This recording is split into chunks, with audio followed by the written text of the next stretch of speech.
if I interview Putin, what should I ask him? How's the cancer? How's it doing, buddy? That's question number one in Russian. Do you think he has cancer? I don't think so. That the narrative is terrifying, right?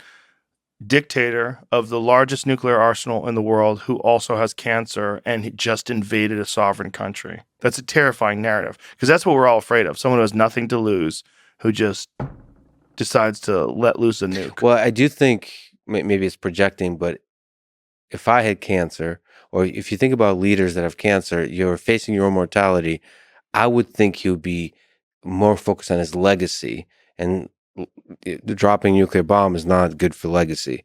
I do believe he wants to be remembered as a great leader, as a lot of leaders do, as a lot of even dictators do. And I think he wants to figure out a way to pull out a win so he can say that the whatever this thing was, whatever this invasion was good for Russia, was good for the nation. He ultimately made it a greater nation than it was before.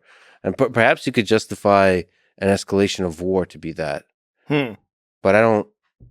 And it's just the cancer thing concerns me so much because it's been so often part of this propaganda that's been told about Putin that he's sick. Right. I don't know why. That it's always, people kind of wonder that a lot about, especially dictators. But you had that even like with Hillary Clinton and obviously with Biden.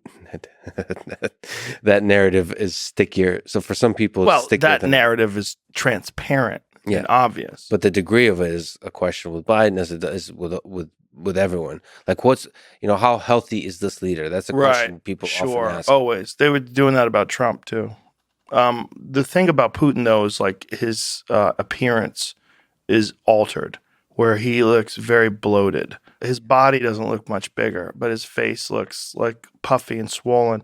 I had a friend who had sarcoidosis, and they prescribed prednisone, which is a type of a steroid. And one of the things that would happen when he was on it is his face would get really big. It was like he would blow up, like swell up, and maintain a lot of water and inflammation. And that's what it looks like when I'm looking at Putin. So actually, like if you're sitting with him, one question is about health. Has Biden been asked that kind of question? No, like without mockery, without he would have to go on Fox News. Like the mainstream media treats him with kid gloves in a way that I've never seen. I mean, it's so obvious. There's something horribly wrong with his cognitive function.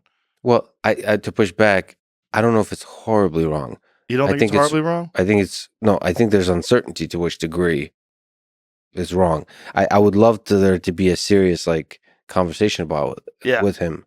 In fact, I actually have to now look because of course Fox News will mock his like declining mental health, and then I would love like sort of an objective discussion. Are you aware of this?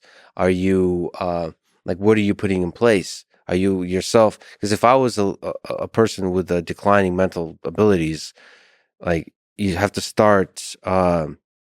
You have to start thinking about that kind of stuff. Like who is around you? Who are the advisors? What if you stop being able to see the world clearly? Yeah. I would be transparent about that kind of stuff. Well, you would be, but you also would never be a politician. Yeah. Because you're too fucking honest.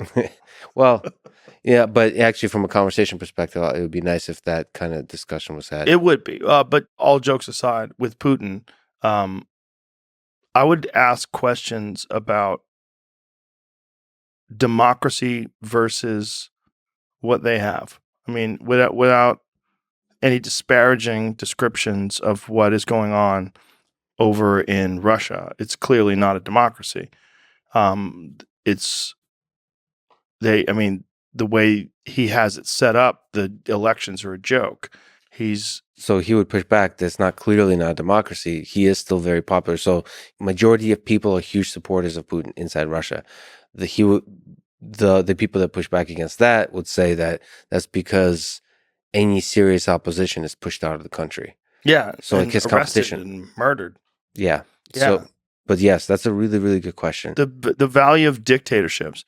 One of the things about the United States that's fascinating to me is that every 4 years unless it's 48 years, right? Someone does 2 terms, but every 4 years, there's an opportunity for someone to be new and completely inexperienced at the most difficult job in the world, which is ridiculous. So the interesting thing is, it actually makes sense. After 8 years, you've gained the wisdom. Yeah. You would actually be a pretty good leader to keep going. Yeah. But there is some problem where the power starts getting to your head. Yeah. And so, like, from Putin's perspective, I think he genuinely wants the best for Russia. I don't think he's lost his mind in terms of, like, it's all about greed and so on. Same as Stalin. I think Stalin, until the end of his days, wanted the best for the Soviet Union. So it's not like you become Hitler. I think lost his mind during the war, like where it was like he wasn't seeing clearly at all. What Putin believes is that he is actually the best person to bring out the best for his country. Now, the problem is maybe refreshing the leader is in fact in the long term the best thing, versus every leader believes they know what's best for the country. Yeah. The whole point is to keep refreshing it. Well, and that's the case for democracy. That's the case for the system we have that creates natural, maybe emergent balance of power. I think it makes it evident that there is no clear-cut, real right way to do it. And that if you had the perfect person in, having them for 12, 20 years would be amazing. If you had a perfect, benevolent leader who clearly only cared about the people, was doing their best and striving hard and got great satisfaction knowing that he is a dedicated civil servant that only wants to lead the country in a way that's going to benefit the most people in the most profound way. But we have a dirty political system that's completely corrupted by money, completely corrupted by influence. The fact that, the lobbyists, there's an area outside of Washington, D.C. It's one of the richest areas in the country, and it's where the lobbyists live. There's so much money involved in being a lobbyist. There's so much money involved in special interest groups and how much of an impact they have on who gets elected and what decisions get made once that person gets elected. We know this, right? We know it's not for the people, by the people. It's just not what it is. This country is an experiment in self-government, and if we could do it all over again, I would say the most important thing is to have laws in place to keep money out of politics and to make it a heinous crime for someone to influence laws and policy based entirely on the amount of profit it could generate for a party or for a company that is investing in a candidate. That's fucking incredibly dangerous, and it's corrupt. And that corruption has been accepted. We've just accepted that this corruption exists, Last question. If Putin asks to see this watch, what do I tell him? What would you give it? Should I let him see it? Because we know what happens with a Super Bowl ring. I think a Super Bowl ring is unique. He could buy a watch like that pretty easy, But this particular, isn't that a power move? Yeah. So this is the watch you gave me. Yes. There's a story. Yes. I would probably share it with him, the story. And then maybe you go, can I see this watch? Yeah. And then he puts it on and says, thank no? you. Do you say no? You go like this. Yeah, there it is, bro. Bro. You don't take it off. So many words I'm going to have to find translations. Buddy, bro.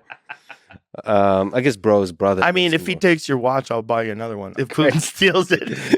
Keep him going. I'll just give you the same exact watch